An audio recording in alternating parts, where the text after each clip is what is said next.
নির্বাচন কত দূর এটা আমাদের সময়ের কথা যদি জিজ্ঞেস করেন আমাদের মাননীয় প্রধান উপদেষ্টা নিজেই আপনাদেরকে জানাবেন। রাজনৈতিক দলেরা যে কথা বলছে যে তারা ছাড়া সমস্যার সমাধান করা সম্ভব না, তারা তাহলে 53 বছর সমস্যার সমাধান করে নাই কেন? Would you please answer? কেন আজকে আমাদেরকে দায়িত্ব নিতে হলো? Would you please answer? তাদেরকে ছাড়া সমস্যার সমাধান হবে না, এটা সঠিক কথা। এটাই তো হওয়ার উচিত যে নির্বাচিত জনপ্রতিনিধিরা সমস্যার সমাধান করবেন। তাহলে আজকে বায়ু দূষণ নিয়ে আমাকে কেন প্রশ্নের উত্তর দিতে হচ্ছে? সেটা তো আপনাকে বলতে হবে। তাহলে শব্দ দূষণ নিয়ে গুলশান সোসাইটিকে কেন অনুষ্ঠানের আয়োজন করতে হচ্ছে? এটা তো উত্তর দিতে হবে। এবং তারা যখন সমস্ত সমস্যার সমাধান করে ফেলবে, তারা একটা রূপকল্প কি এখনো পর্যন্ত আমাদেরকে দিয়েছে? তারা যে আমাদের কাছ থেকে বলছে যে ম্যাপ দিতে হবে, এই করতে হবে, রোড ম্যাপ করতে হবে, তারা কি একটা রোড ম্যাপ দিয়ে দিয়েছে যে এই সমস্যাগুলোর তারা কি করে সমাধান করবে? আজকে ওনারা বলছেন যে সংস্কার ওনারাই সবচেয়ে ভালো করতে পারবেন, সেটাই তো গণতান্ত্রিক দেশের কথা। কিন্তু ওনারা করেননি কেন তাহলে 53 বছর? তাহলে কেন আমাদেরকে আজকে আমাদের কাজ ছেড়ে এসে দায়িত্ব নিতে হচ্ছে? আমরা তো আমাদের কাজ বেশ আনন্দের সাথে সফলতার সাথেই করছিলাম। আপনি দেখাতে পারবেন যে এই উপদেষ্টা পরিষদে এমন কেউ আছে যারা যার যার কাজে সফল ছিল না? তাহলে আমাদেরকে কেন এই দায়িত্বটা নিতে হলো? একটা নির্বাচনের দিকে যেতেই হবে এই দেশকে, এবং এটাই হচ্ছে এই অন্তর্বর্তীকালীন সরকারেরও একটা বড় প্রাধান্য। সেরকমভাবে সংস্কারও তো একটা বড় প্রাধান্য। সংস্কারের কথা তো আমরা বলিনি, জনগণের কাছ থেকেই তো উঠে এসেছে। আমাদেরকে বিচারও করতে হবে, সেটাও তো করতে হবে। এখন যারা নির্বাচিত তারা ছাড়া যখনই অন্য কেউ ক্ষমতায় আসে বা দায়িত্বে আসে, তারা কেন দায়িত্বে আসলো এটারও তো একটা বিশ্লেষণের প্রয়োজন। কেন তাহলে যারা আজকে নির্বাচন চাচ্ছেন তারা বলছেন যে তত্ত্বাবধায়ক সরকার ব্যবস্থা ফিরিয়ে আনতে হবে? তারা যদি সত্যিকার অর্থেই গ্রহণযোগ্য নির্বাচন করতে পারেন তাহলে তারা তো তত্ত্বাবধায়ক সরকারের দাবিটা তুলতেন না। তাহলে কেন তারা বলতেছেন তত্ত্বাবধায়ক সরকারের সংশোধনীটা বাতিল করে দেওয়াটা ভুল ছিল? কেন তাহলে গণতান্ত্রিকভাবে নির্বাচিত সরকারগুলো একটা গ্রহণযোগ্য নির্বাচন করতে পারে না? এগুলোকে তো আপনার বিশ্লেষণ করতে হবে। শুধুমাত্র একটা রাজনৈতিক অবস্থান থেকে দাঁড়িয়ে বায়ু দূষণের নাম করে প্রশ্ন করতে গিয়ে আপনি নির্বাচনের প্রশ্ন করেন, সেটা কিন্তু আমিও বুঝি। কিন্তু ব্যাপারটা হচ্ছে যে দেশটা তো সবচাইতে আগে। যদি সংস্কারগুলো আপনি মনে করেন বা আপনারা মনে করেন বা জনগণ মনে করে যে আমরা না করে নির্বাচিত সরকার করলে ভালো, তাহলে তো আমাদেরকে দায়িত্বে বসানোরই দরকার ছিল না কোনো। তাহলে আমাদেরকে এই দায়িত্বটা দেয়া হলো কেন? এই বিশ্লেষণটা একটু করবেন। আরেকটা বিষয় সেটা হচ্ছে এবার কমবে, কিন্তু বায়ু দূষণ যদি আপনি আমাকে দেখাতে পারেন যে বিশ্বের অমুক দেশ বায়ু দূষণ 3 বছরের মধ্যে ঠিক করে ফেলেছে, আমি সেই উদাহরণ ফলো করব। তেমন কোনো দৃষ্টান্ত আমাদের কাছে নেই। পাশাপাশি আন্তঃসীমান্ত বায়ু দূষণটার কথাও বলা হচ্ছে, এর আগে আলোচনা ছিল, কিন্তু দৃশ্যমান আসলে কোনো অগ্রগতি হয়েছে বলে আমাদের জানা নেই।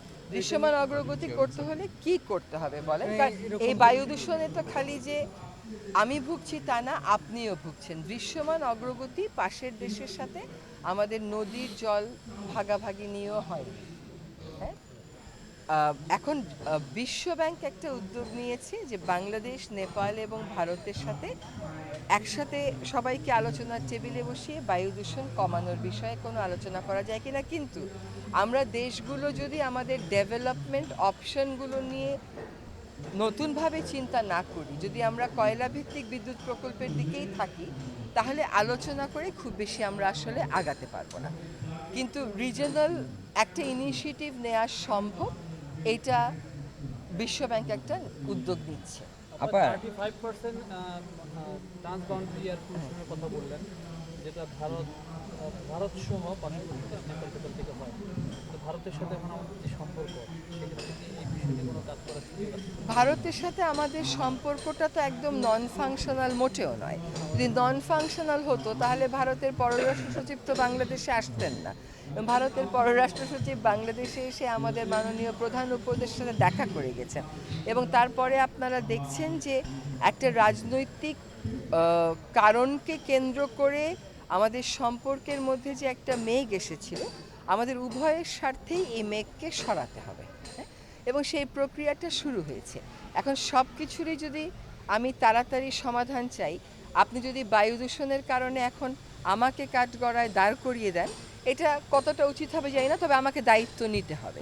দায় কতটুকুন দেব সেটা আপনাদেরকে চিন্তা করতে হবে। 53 বছরের বায়ু দূষণ যদি আমাকে বলেন 4 মাসে সব ফিক্স করে দেন, আমাকে বলে দিতে হবে যে একটু এটা দিয়েও বলে সাহায্য করেন যে আপা এই কাজগুলো করলে এটা হয়ে যাবে, বা বিশ্বে ওরকম এই কাজগুলো করে 4 মাসে বায়ু দূষণ নিয়ন্ত্রণ করা যেতে যায় না।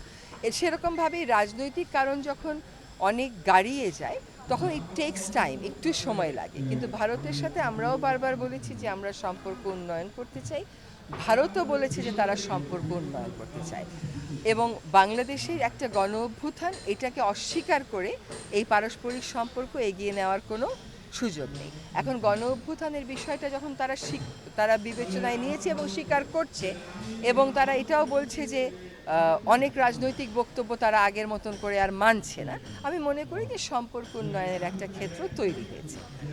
আপা আরেকটা হচ্ছে যে বায়ু দূষণের কথা বলছে, আসলে নিয়ন্ত্রণ করতে হবে, কিন্তু নিয়ন্ত্রণের জায়গাটায় উদ্যোগগুলো নিতে হবে, সেটা কতটা নিয়েছে? আমরা এর সাথে একটু সাপ্লিমেন্টারি করি।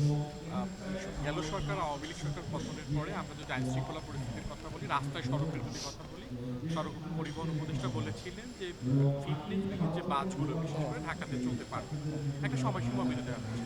আমরা যেটা দেখেছি দেদারসে চলছে সেটা, ইটভাটার কথা তো বললো কিছুক্ষণ আগে, রাজধানীর গাবতলী থেকে যদি আপনি ঢাকাতে ঢোকেন আপনাকে ওয়েলকাম করবে গন্ধ। এই বিষয়ে আসলে আপনি কি ভাবছেন, এগুলো নিয়ন্ত্রণে কি করা উচিত এবং নিশ্চয়ই সবসময় উদ্যোগগুলো বলে আপনি একটু কাইন্ডলি প্রথম কথা হচ্ছে যে অক্টোবর মাসে পুরনো বাস মালিকদের সাথে বসা হয়েছে, শুধুমাত্র ঢাকা শহরেই মেয়াদ উত্তীর্ণ বাস চলে হচ্ছে 14,500, এবং তারা কিন্তু খালি খালি চলে না, তারা যাত্রী নিয়ে চলে। তার এই 14,500 বাসের বিকল্প পরিবহন আপনাকে দিতে হবে। সেই বাস মালিকদেরকে বলে দেওয়া হয়েছে যে 6 মাসের মধ্যে আপনাদের ঢাকা শহর থেকে উঠে যেতে হবে, এবং তারা সেই প্রস্তাবে রাজি হয়েছেন। এবং এখন তাদেরকে বলা হচ্ছে যে আপনারা একটা কর্মপরিকল্পনা দেন, আপনারা আপনাদের বাসগুলোর পরিবর্তে কী ধরনের বাস চালাবেন। এখন তাদের কর্মপরিকল্পনা হচ্ছে যে বাসগুলো নতুন করে রং করে দেবে, তাহলে তার কোনো লাভ হচ্ছে না। হ্যাঁ, আপনি দেখেন, আপনি নিজেই কয়টা কাজের কথা বললেন, শুধুমাত্র হচ্ছে বায়ু দূষণের একটা ফ্র্যাকশন আপনি টাচ করলেন, আর বাকি কতগুলো কাজ রয়ে গেছে। আচ্ছা, তারপরে হচ্ছে সরকারের সকল সংস্থা যারা ইট ব্যবহার করে, পোড়ানো ইট, এটার সিদ্ধান্ত হয়েছে 2025 সালের পরে পোড়ানো ইট আর তারা ব্যবহার করবে না। এইটুকুন সময় আপনাকে দিতে হবে। এখন এই পোড়ানো ইট যে ব্যবহার করবে না, এটা গৃহায়ন ও গণপূর্ত মন্ত্রণালয়, স্থানীয় সরকার এবং শিক্ষা মন্ত্রণালয়, তারাই সবচেয়ে বেশি ইটের গ্রাহক, তাদেরকে সেখান থেকে সরে আসতে হবে। এই সিদ্ধান্ত নেওয়া হয়েছে। বায়ু দূষণ ব্যবস্থাপনা কর্মপরিকল্পনা চূড়ান্ত করে গেজেট করে 2টা মিটিং করা হয়েছে। গতকাল একটা টাস্কফোর্স করে দেওয়া হয়েছে যারা জনদুর্ভোগ কমাতে যে কাজগুলো দেশের ভিতরে, ঢাকার ভিতরে করা সম্ভব সেটা করবে। তাহলে এক হচ্ছে আপনার পুরনো বাস, 2 হচ্ছে ইট ভাটা, আরেকটা হচ্ছে যে জনদুর্ভোগ কমানোর জন্য এই টাস্কফোর্স যেই কাজগুলো করবে সেটা হচ্ছে কোন কোন রাস্তা ভাঙাচোরার কারণে গাড়ি যখন যায় তখন ধুলা বেশি ওড়ে, সেটা আইডেন্টিফাই করে সেখানে ব্যবস্থা গ্রহণ করবে, এবং যে সমস্ত জায়গা অনাবৃত আছে সেগুলোকে ঘাস দিয়ে হলেও আবৃত করার ব্যবস্থা করবে। এবং এই যে সিটি কর্পোরেশন বলছে ওরা দৈনিক 540টা গাড়ি দিয়ে পানি ছিটাচ্ছে, আর এলাকার লোকজন বলছে তারা অত পানি ছিটানো দেখতে পাচ্ছে না, সেটা নিশ্চিত করবে। এবং এই টাস্কফোর্সে কেবল সরকার থাকছে না, সরকারের পাশাপাশি বায়ু দূষণ নিয়ে যারা বিশেষজ্ঞ আছেন তারাও কাজ করবেন।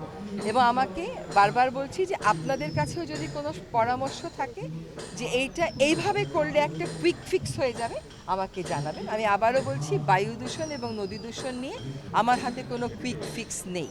যেহেতু কোনো কুইক ফিক্স নেই, আমরা জনগণকেও অ্যালার্ট দিচ্ছি। এই অ্যালার্টের সিস্টেমটাও ছিল না, কিন্তু আপনি ব্যাংককে যাবেন, দিল্লিতে যাবেন, সবখানে একটা অ্যালার্ট দিয়ে দেয় যে মানুষ যেন একটু মাস্ক পরে চলাফেরা করে। আমরা এটাও বলেছি যে যাদের পক্ষে সম্ভব একটু এয়ার ফিল্টার নিজের ঘরে রাখবার জন্য। অ্যাজ আই সে, যে আমরা রাজনীতি করতে তো এখানে আসিনি যে আমরা বলবো উন্নতি হচ্ছে, উন্নতি হয়ে যাবে 1-1.5 বছরের মধ্যে। আমি মনে করি জনগণকে প্রকৃত তথ্যটাই জানানো উচিত। প্রকৃত তথ্য হচ্ছে যে জনদুর্ভোগ হয়তো কিছুটা কমানো যাবে, কিন্তু বায়ুর মান খুব তাড়াতাড়ি উন্নত করার কোনো ম্যাজিক আমাদের হাতে নেই। জনগণকেও একটু সতর্কতা গ্রহণ করতে হবে। ইনক্লুড করি যে সংকটগুলো বলবেন আসলে